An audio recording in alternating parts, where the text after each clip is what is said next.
Თქვით რომ ბევრი არ გიდათ ლელოზე ისაუბროთ, მაგრამ აი ამ პროცესში 4 პარტიიდან, რომლებიც პროტესტში იყავით ჩართულები, 2 ოპოზიციური პარტია ამბობს, რომ გამოსავალი არის ადგილობრივი არჩევნები და აქედან გამომდინარე მიჩნდება მეკითხვები, რომ დაგისვათ. ბატონი ხაზარაძე ამბობს, რომ სანქციებმაც ამოწურა უკვე თავი, მეტი რა უნდა გააკეთოს ევროპამო, ახლა ჩვენ უნდა გადავდგათ ნაბიჯებიო და აქედან გამომდინარე ის ფიქრობს, რომ ეს არის გამოსავალი, მაგრამ აი როგორ ფიქრობთ, თუ ისინი მიიღებენ მონაწილეობას და თქვენ და ნაციონალური მოძრაობა არ შეხვალთ აი ამ არჩევნების პროცესში, პრინციპში ეს გადაწყვეტილიც გაქვთ უკვე თქვენ და ამაზე თქვენ საუბრობთ და ნაციონალური მოძრაობაც რა შედეგს მივიღებთ, თუ ის 2 პოლიტიკური პარტია მიიღებს მონაწილეობას და 2 პოლიტიკური პარტია ოპოზიციური არ მიიღებს. საბოლოო ჯამში რა მოხდება მაშინ მერე? მე მგონია რომ ჯერ კიდე არსებობს დრო იმისა რომ ჯერთი არავის უთქვავს რომ გადაწყვეტით ამას გახარიას პარტია ამბობს მონაწილეობის მიღებას თუ ეგეთი რამ თქვა თუ ეგეთი რამ თქვა ბატონო მამუკამ რომ აქციებმა თავისთავად ამოწურა მე არ მომისმენია სანქციებმაო იმიტომ რომ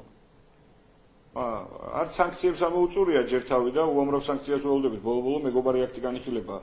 ამერიკის შეერთებულ შტატებში კონგრესმა მიიღო და სენატში ველოდებით ყველა მის განხილვას კიდევ ერთხელ ვიმეორებ ეს აქტი ცხადყოფს ჩვენი სტრატეგიული პარტნიორის დამოკიდებულებას ქართული ხალხისადმი და გვერდში დგომას ხო ქართული ხალხისადმი ჩემი ეს ყველაზე კარგად აღწერს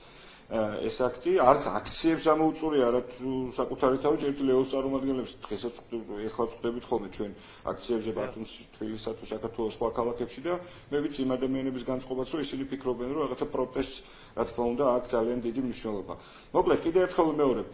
მე მიმაჩნია რომ არასწორი გადაწყვეტილება იქნება ამ რაღაცა კრიმინალურ აქტში ეხა მონაწილეობის მიღება და რეჟიმისთვის ლეგიტიმაციის მინიჭება და დიდი იმედი მაქვს რომ ლელოც, არ ვიცი, სხვა პარტიაც, გახარიას პარტიაზე საუბარი, საბოლოო ჯამში მიიღებს სწორ გადაწყვეტილებას. და თუ არ მიიღებს, ახლა სწორ გადაწყვეტილებას, მე მგონია, რომ, რა ვიცი, ქართული ხალხი ყველაფერს შემდეგ დაარქვევს თავის სახელს. არ ვიცი, მე როგორ შეიძლება ლეგიტიმაცია მიანიჭო რუსულ რეჟიმს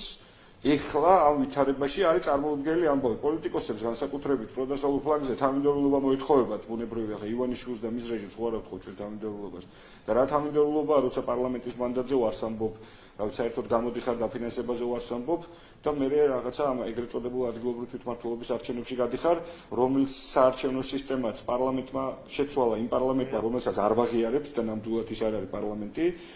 მან გაზარდა მაჟორიტართა რაოდენობა და ასე შემდეგ იმ CSKOM რომელმაც რაღაც შესაბამისი კანონები მიიღო რომელთაც პრაქტიკულად დაკვირვება არის შეუძლებელი საარჩევნო უბნებზე და ასე შემდეგ ხო აი წარმოუდგენელი ამბავია როგორ შეიძლება ამ ყველაფრის შემდეგ ვიღაცამ თქვას რომ მე ახლა გამოვალ და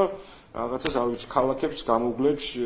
რუსულ რეჟიმს ქალაქებსაც გამოვგლეჯ რუსულ რეჟიმსაც და ქვეყანასაც თუ ვიქნებით თანმიმდევრულები ჩვენს გადაწყვეტილებებში და ეს თანმიმდევრულობა არის პირველ რიგში არ თანამშრომლობასთან რეჟიმთან არ თანამშრომლობაში